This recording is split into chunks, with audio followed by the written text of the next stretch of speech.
رحمۃ اللہ تعالیٰ علیہ فرماتے ہیں کہ اس آیت میں کفار کو زندہ ہونے اور حواس درست ہونے کے باوجود مردوں کے ساتھ تشبیہ دی گئی ہے. یعنی کہ یہاں پہ بھی جو بات ہو رہی ہے وہ جو یہی بات امام نصفی نے بھی فرما دی کہ یہاں پہ جو بات ہے وہ کفار کی بات ہے کہ وہ نہیں سنتے اور ان کے دل مردہ ہیں اس لیے نہیں سنتے. کان مردہ ہیں اس کی بات نہیں ہو رہی ہے، ان کے دل مردہ ہیں، ٹھیک ہے، اس لیے وہ نہیں سنتے. اب کچھ لوگ ہیں جو اس سے نہ سننے، مردوں کے نہ سننے پہ استدلال کرتے ہیں. ان کا یہ جو ہے استدلال وہ غلط ہے کہ یہاں جو ہے کفار کو مردہ فرمایا گیا اور ان سے بھی مطلقاً ہر کلام سننے کی نفی مراد نہیں ہے، بلکہ واعظ و نصیحت ہو گئی یا کلام ہدایت قبول کرنے کے لیے سننے کی نفی ہے. یعنی کہ انہیں کتنی ہی بات اچھی سمجھا دو، ان کو ایمان کی ترغیب دے دو پر وہ نہیں مانتے. جیسے میں ابھی آپ کو دے رہا ہوں، آپ نہیں مانو گے، آپ کا دل مردہ ہے.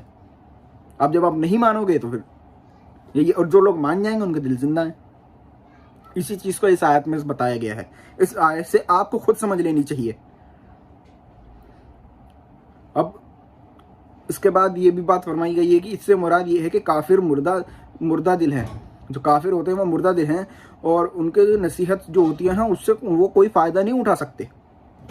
اسی چیز کو حضرت ملا علی قاری رحمۃ اللہ علیہ بھی فرماتے ہیں. کیا فرماتے ہیں کہ مردوں سے مراد جو ہے وہ کفار ہیں اور یہاں مطلق سننے کی نفی نہیں ہے. یہ کون فرما رہا؟ خود ملا علی قاری فرما رہے ہیں کہ یہاں پہ مطلقاً سننے، یعنی کہ ہر وقت سننے کی نفی نہیں ہے. یعنی کہ کوئی بھی بات بولو وہ سنیں گے نہیں، ایسی نفی نہیں ہے، یعنی کہ ایسا منع نہیں ہے، بلکہ معنی یہ ہے کہ ان کا سننا انہیں نفع نہیں دیتا. یعنی کہ ان کو کتنی ہی ترغیب دے دو انہیں اس سے نفع حاصل نہیں کرنا، انہیں وہ ہدایت ماننی ہی نہیں. اس کا مطلب اب اسی طریقے سے کچھ احادیث مبارکہ بھی موجود ہیں جس کے کی یہ ثابت ہوتا ہے کہ مردے سنتے ہیں. حضرت انس بن مالک رضی اللہ تعالیٰ عنہ سے روایت ہے کہ حضور علیہ الصلوۃ والسلام نے ارشاد فرمایا، جب بندے کو اس کی قبر میں رکھ دیا جاتا ہے اور لوگ دفن کر کے پلٹتے ہیں تو بے شک وہ یقیناً تمہارے جوتوں کی آواز سنتا ہے. یہاں یہ مطلقاً فرمایا ہے. اس کا حوالہ ہے بخاری شریف کتاب الجنائز حدیث نمبر 1338. بخاری شریف کی صحیح سند کی حدیث ہے. اس کے اندر کوئی ادھر ادھر کی بات کرنا چاہے کہ اس کے اندر ایسی بات ہے، اس کے اندر ایسی بات ہے، حدیث میں یہ فرمایا گیا ہے، حدیث میں وہ فرمایا گیا، تو اس کے لیے جیسے اس نے آیت دی تھی تو ہم نے مفسرین کا قول پیش کیا، اسی طریقے سے اسے ان حدیثوں کی شرح پیش کرنی ہے. جب یہ حدیث ہم نے دے دی تو اس کی شرح میں محدثین نے، مفسرین نے، شارحین نے کیا لکھا ہے یہ بھی انہیں بتانا پڑے گا. ایسا نہیں ہوا کہ آپ بول دیں گے اور ہمیں ماننا پڑے گا، ایسی کوئی بات نہیں ہے. ایسے تو کوئی بھی اٹھ کے کچھ بھی بولے گا تو کیا مسلمان کے اوپر ماننا وہ فرض ہو جائے گا؟ ایسا نہیں ہو سکتا. اسی طریقے سے اور بھی حوالہ جات موجود ہیں، پر میں آپ کو صرف یہی چیز دے رہا ہوں کہ یہاں پہ جو بات کی گئی ہے کہ کتنے جگہ ہم یہ کہتے ہیں کہ کوئی اب بیٹا کوئی کسی کی اپنے باپ کی بات نہیں سنتا تو باپ کیا کہتا ہے کہ یہ میری سنتا ہی نہیں ہے. تو کیا اس کا مطلب یہ ہوتا ہے کہ وہ کان سے نہیں سنتا؟ نہیں، بلکہ اس کے کان میں آواز جاتی ہے پر وہ مانتا نہیں ہے. یہ وہی معنی ہے جو مانتا نہیں ہے والا اس آیت میں موجود ہے کہ بے شک تمہارے سناتے کہ بے شک تم مردوں کو نہیں سنا سکتے. یہ اللہ کے اختیار میں ہے. آپ چاہو گے کہ سنا دو اور وہ ایمان لے آئیں گے؟ نہیں، ایسا نہیں ہوگا. اللہ تبارک و تعالیٰ جسے چاہے گا اسے ایمان مل جائے گا. تو یہ سمجھانے کے لیے فرمایا گیا ہے، نہ کہ یہ کہ ان کو سنائی نہیں دیتا. اب اسی طریقے سے کچھ لوگوں کا یہ کہنا ہے کہ نہیں جی ہم اسے آیت کو ایسے ہی مانیں گے جیسے ہے، ہم آپ کی شارحین کی بات نہیں مانیں گے، مفسرین کی بات نہیں مانیں گے، صرف اپنی جو من مرضی میں ہمارے جو اس کا مطلب آ گیا ہم اسی کو مانیں گے. تو ٹھیک ہے، ہم ان کے سامنے کچھ اور آیتیں بھی پیش کر دیتے ہیں، کچھ اور احادیث شریف پیش کر دیتے ہیں، دیکھتے ہیں وہ مانتے ہیں کہ نہیں مانتے. یہ حضور نے فرمایا ہے، ابن ماجہ شریف میں حدیث ہے، یہ حدیث نمبر ہے 3501. اس میں حضور علیہ الصلوۃ والسلام نے فرمایا کہ بہترین دوا قرآن کریم ہے.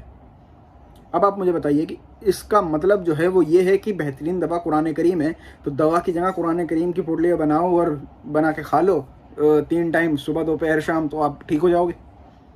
اس کا مطلب تو یہی ہوا نا کہ بہترین دوا ہے، مطلب دوا ہے، بات ختم. اب جو مطلب لینا بولو، اس کا مطلب شارحین سے مت پوچھنا، مفسرین سے مت پوچھنا. اس کا مطلب آپ کے دل میں جو آیا ہے آپ بس وہی لو اور چپ چاپ اس کو ایسی قرآن کو پیتے رہو.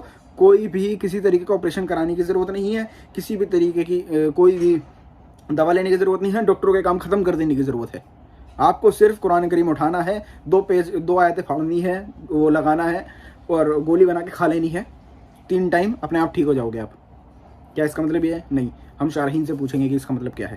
شارحین فرماتے ہیں، امام عبد الرحمن مناوی رحمۃ اللہ علیہ فرماتے ہیں کہ بہترین روحانی علاج وہ ہے جو قرآنی آیت کے ذریعے سے کیا جائے۔ اس کا مطلب یہ ہے، اس کے شرح میں کیا فرمایا کہ بہترین روحانی علاج وہ ہے جو قرآنی آیت کے ذریعے سے کیا جائے، یعنی کہ روحانی علاج کی بات ہو رہی ہے جو قرآن کے ذریعے سے کیا جائے، یعنی کہ تلاوت کے ذریعے سے، دم دعا کے ذریعے سے، اس سے جو علاج کیا جائے گا وہ بہتر علاج ہے، یعنی جو اصلی دوا ہے وہ نہیں، اس کا مطلب وہ نہیں ہے۔ لیکن قرآن جو حضور علیہ الصلوۃ والسلام نے فرمایا اس کا مطلب یہی ہے کہ قرآن کریم جو ہے وہ بہترین دوا ہے۔ ٹھیک ہے، اگر آپ کو ماننا ہے تو ٹھیک، نہیں ماننا تو آگے اور سن لیجئے کہ سورہ بنی اسرائیل ہے، آیت نمبر 82 ہے، اور ہم قرآن میں اتارتے ہیں وہ چیز جو ایمان والوں کے لیے شفا اور رحمت ہے۔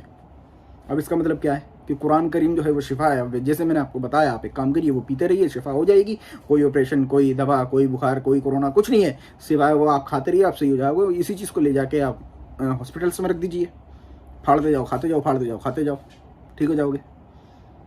لیکن نہیں، اس کا مطلب جو ہے پھر وہی مفسرین شارحین بتائیں گے اس کا مطلب۔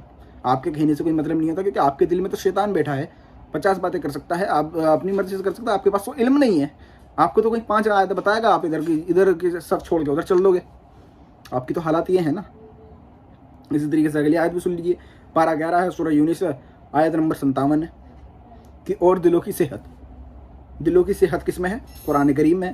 اب جب قرآن کریم میں دلوں کی صحت ہے تو آپ سمجھ ہی گئے ہوں گے کہ دل کا دورہ جسے پڑے، چپ چاپ قرآن کریم اس کو منہ میں ڈالتے رہو پھاڑ پھاڑ کے، معاذ اللہ رب العالمین، صحیح ہو جائے گا وہ۔ آپ کو یہ سوچنے کی ضرورت ہے کہ تینوں جگہ سے اس کا مطلب یہ نہیں بنتا۔ اگر آپ اس کا مطلب یہ دیکھیں کہ آپ کے دل میں جو ہے وہ غلط ہے، پھر آپ یہ دیکھیں گے مفسرین نے جو فرمایا ہے وہی صحیح ہے۔ اگر آپ اس کو مانتے ہیں تو ٹھیک ہے، اس کے اندر تو پھر ظاہر سی بات ہے، اس کے اندر یہ لکھا ہی نہیں ہے کہ جو مردے جو مسلمان ہیں، جو اولیاء اکرام ہیں، وہ سنتے نہیں ہیں، ایسا کچھ نہیں ہے اس کے اندر۔ اس کا مطلب میں نے بتا دیا مفسرین سے۔ اگر پھر اس کو بھی نہیں ماننا ہے تو پھر آپ کو پھر تیسری طرف آنا پڑے گا کہ ان آیتوں کو پھر اسی طریقے سے ماننا پڑے گا جیسے اس آیت کو مانا۔ السلام علیکم ورحمۃ اللہ وبرکاتہ۔